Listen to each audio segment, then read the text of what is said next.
di jalan Allah. Ini Masjid Enam Syuhada lagi dikunjungi sama Ketua Hilmi. Modal awalnya berapa Pak Yudi Pramuko? 750.000 Rp750.000 aja. Jadi ini 500 jutaan nih barang. Sekarang udah habis 310. Masya Allah, tuh udah pakai keramik, laponnya tinggal. Granit tuh kayak marmer. Tuh, Masya Allah nih, sampai juga kita ke sini.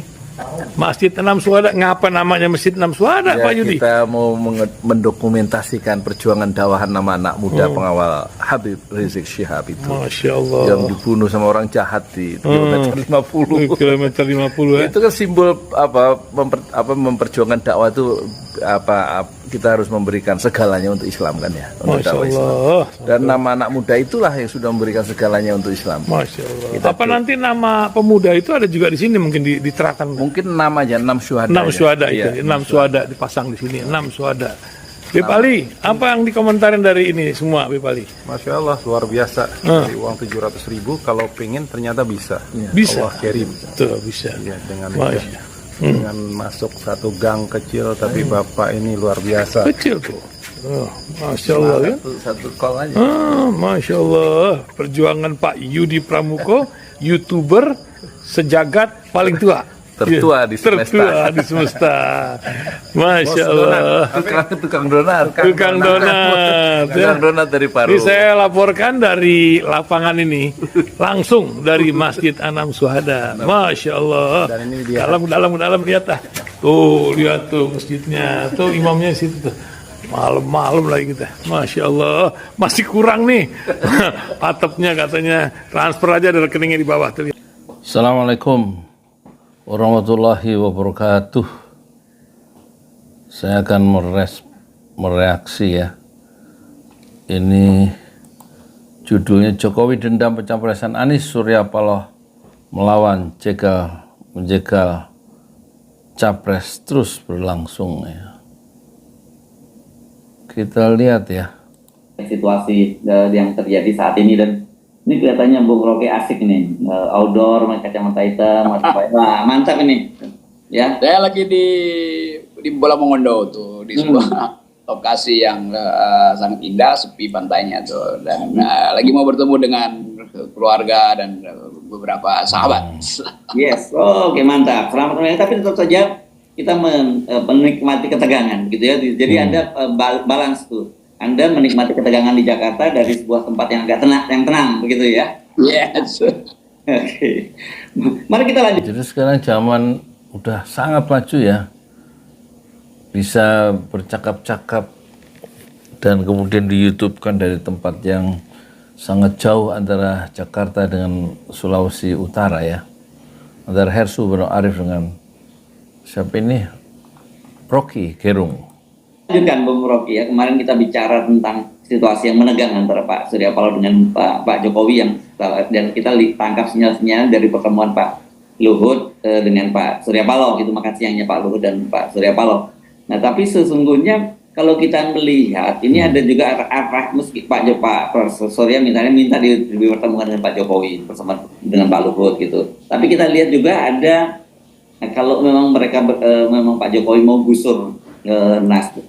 Kata Surya Paloh, hubungan dengan Jokowi saat ini berada pada titik yang paling rendah tapi tidak sampai minus katanya. Jadi kalau hubungannya sudah sampai sangat rendah itu ada kemungkinan bisa lebih baik, ya bisa membaik keadaan. Tapi kalau sudah hubungan dengan Pak Jokowi antara Surya Paloh dan Pak Jokowi hubungannya sampai minus kata Surya Paloh, maka kemungkinan untuk perbaikan jauh lebih sulit ya. Tapi bukan sampai minus sekarang, masih di atas 0, tapi rendah.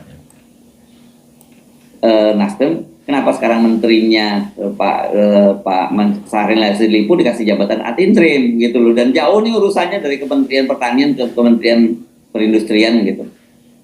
Ya, terlihat bahwa memang ada ketegangan kreatif. Nah, saya pakai istilah Ican Lulembas selalu dia bilang begitu. Politik itu ketegangan. Ketegangan kreatif itu istilah siapa tadi? Itu sebenarnya istilah dari Muhammad Iqbal ya.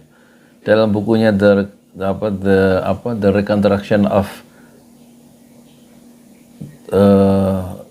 the reconstruction of religious thought in Islam itu ada ketegangan kreatif ya. Jadi kalau udah mencapai satu puncak kreativitas, satu prestasi puncak, itu jangan terus jangan terus diam, tapi terus bergerak ya. Bergerak untuk mencapai puncak-puncak kreativitas, puncak-puncak prestasi yang lebih tinggi. Jadi selalu manusia khudi, konsepnya Muhammad Iqbal, khudi ya, itu haruslah selalu dalam ketegangan yang kreatif.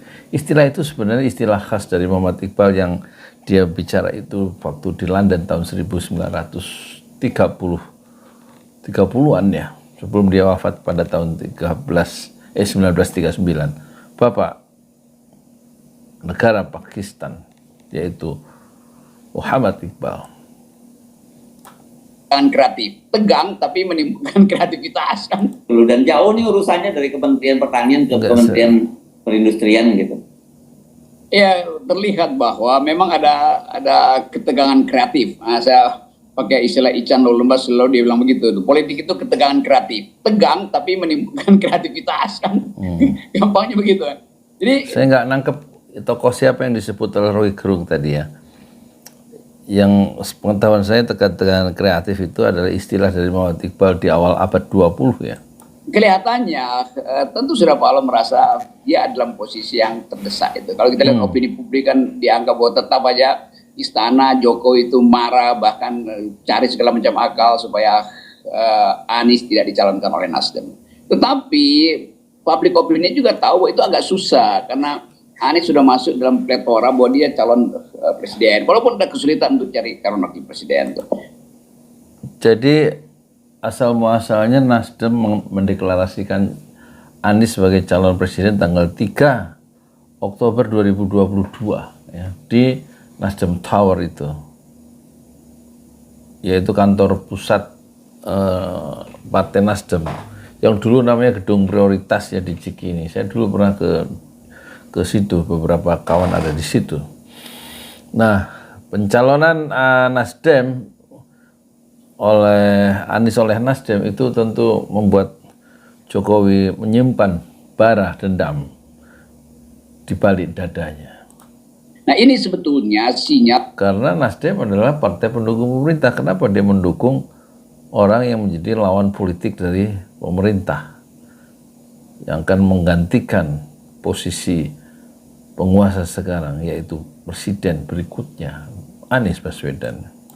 Bahwa Pak Jokowi berupaya untuk betul-betul mengendalikan pemilihan umum ke depan. Apapun mau dibantah, Jokowi bilangnya saya nggak cawe-cawe, menteri-menteri bilang nggak, Pak Jokowi mau jalan terus dengan konstitusi. Tetapi nggak mungkin hal-hal yang deskriptif hari-hari ini yang tergambar dengan bagus itu pada publik mau ditutupi. Jadi kelihatannya ada ketegangan tadi, tapi kita tahu bahwa selalu ada cara tuh, ada siasat. Mungkin orang seperti Pak Luhut mencari jalan tengah, atau timnya Pak Surya Paloh juga cari jalan tengah. Soal Anies ini ya seperti angin ya, yang memberikan harapan bahwa angin selalu berhembus ke masa depan dan tidak bisa dihalangi lagi. Tetapi jalan tengah itu nggak bisa menutupi watak orang. Kan watak Jokowi tetap dendam, wataknya Surya Paloh tetap mau melawan. Kan itu yang terbaca kan. Jadi balik pada sinyal-sinyal apa? Watak Jokowi pendendam. Dan ini digambarkan dengan bagus oleh itu ya, politisi PDIP ya, yang melukiskan ya cibiran dari Prabowo kepada Jokowi yang tukang delman itu. Ternyata dalam pemilihan dia menang, dan kemudian dia menggunakan menaiki andong atau delman berputar-putar hampir sejam untuk menyindir ya Prabowo yang baru saja dikalahkan, yang dulu menyindirnya sebagai tukang delman yang nggak harus dibantu ya. Direndahkan lah gitu. Jadi ada dendam dalam struktur kepribadian Jokowi. Beberapa kasus juga begitu ya. Ini diungkapkan oleh Panda Nababan ya. Sementara Surya Paloh tadi dilukiskan oleh Roky Gerung sebagai orang yang fight for, yang ingin melawan selalu ingin berkelahi. Maklum anak kolong. Kan dia pendiri FKPPI ya, Forum Komunikasi Putra Putri ABRI, yaitu Surya Paloh. Awal itu supaya yang ketegangan antara dua psikologi ini, dua karakter ini nggak terlalu terbaca, ya kira-kira muncullah nama Yassin Limpo itu tuh. Ini hanya tukar tambah sementara lah, bukan tukar tambah final tuh. Ya, apa istilahnya? Kalau tukar tambah final itu mestinya soal Johnny Plate kalau itu final tuh. Ya. Ini apa istilahnya? Detente gitu ya, Bung Rocky kalau dalam. Ya, itu dalam istilah perang dingin dulu itu bahasa Rusia. Ya detente, detang gitu, detente itu. Sama-sama menahan diri tapi mesti cari pihak tiga. Nah, kesulitannya pihak tiga itu siapa tuh? Itu yang kita maksud tuh. Apakah tidak kita bisa lihat bahwa Pak Luhut ini menjadi semacam pihak tiga, meskipun kan kita tahu dia orang kepercayaannya Pak Jokowi dan kemudian juga dia temannya Surya, punya hubungan yang dekat dengan Surya Paloh. Saya kira itu yang paling pas sebetulnya. Pak Luhut kan punya kemampuan maneuvering. Pak Luhut tahulah watak sebagai sama orang Sumatera wataknya Pak Surya Paloh. Nah, Pak Luhut juga tahu watak dan batinnya Pak Jokowi, karena Pak Luhut yang saya kira paling intensif bersentuhan dengan Pak Jokowi mungkin.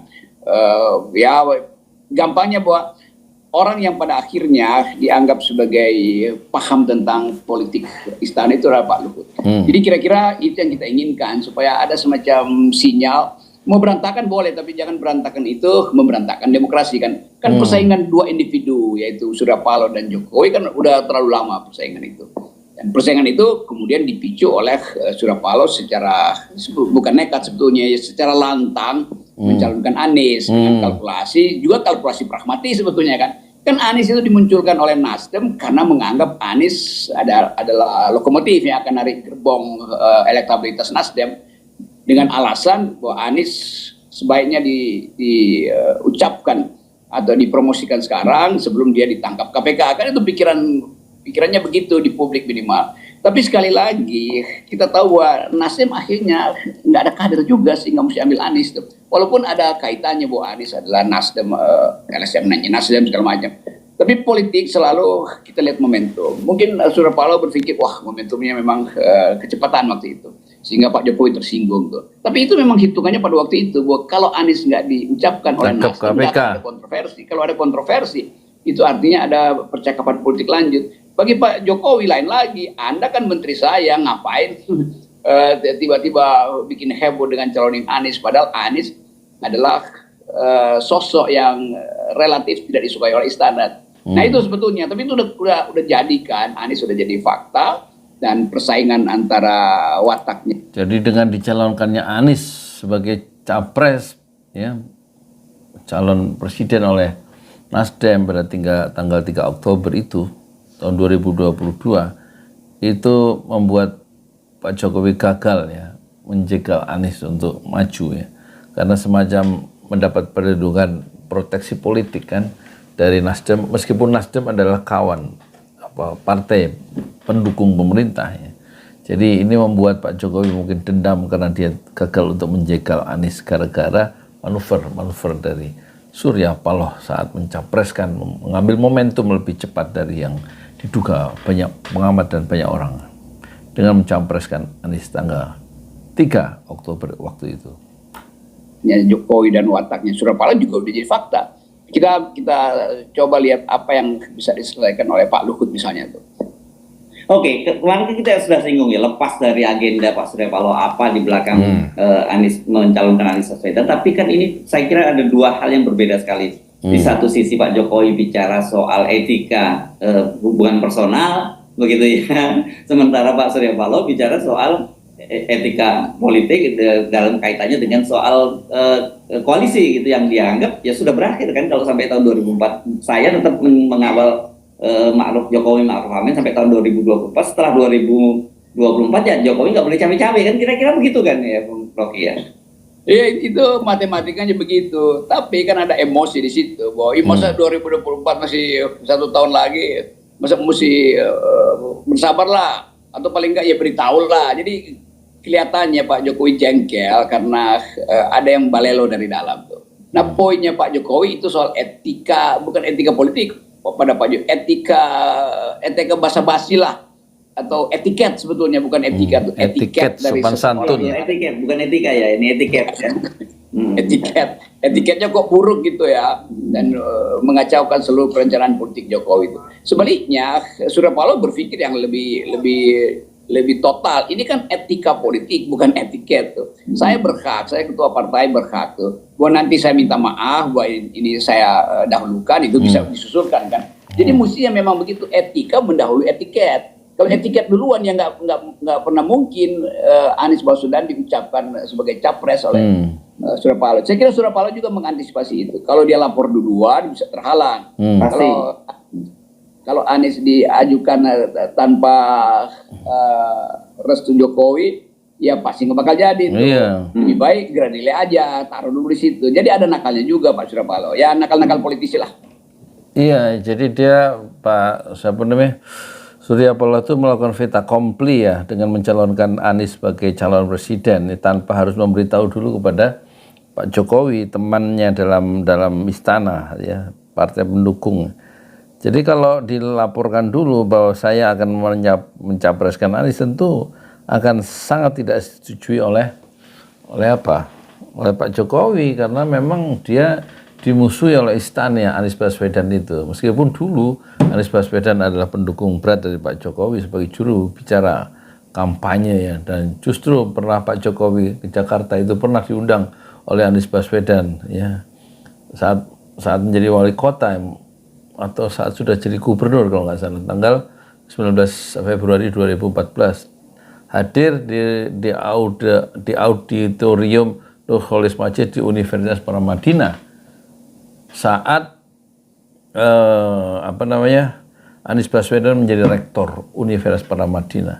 Dan dalam video yang sudah dimuat di Pesantren Jolali kita lihat ya, selama narasi ya, di depan para mahasiswa Paramadina tampak Jokowi selalu menunduk ya, masih begitu canggung ya, dari Solo masuk kota Jakarta. Tapi sekarang keadaan berbalik ya. Entah apa yang jadi pikiran Pak Jokowi begitu benci terhadap ya, melajunya Anies Baswedan yang akan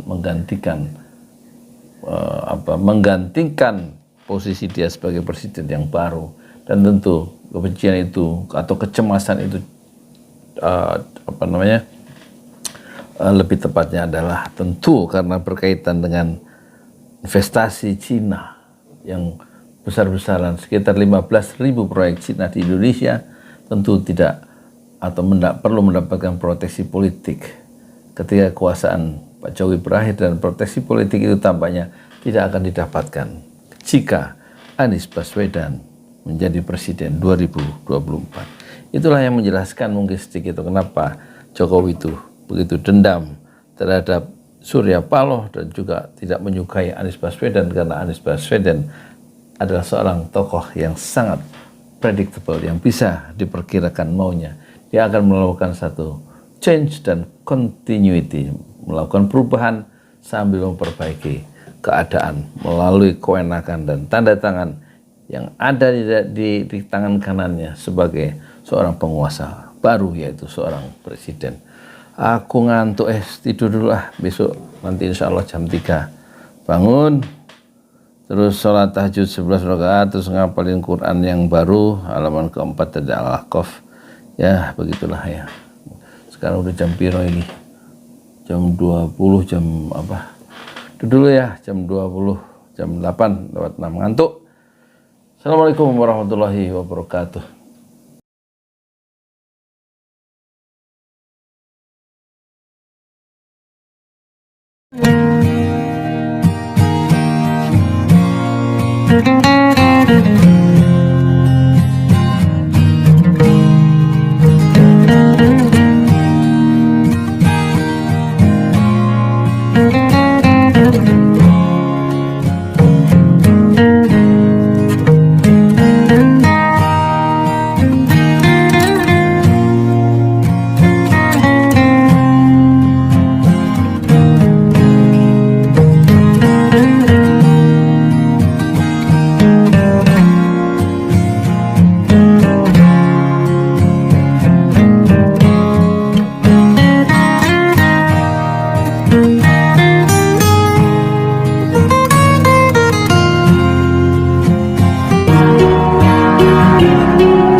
Wabarakatuh.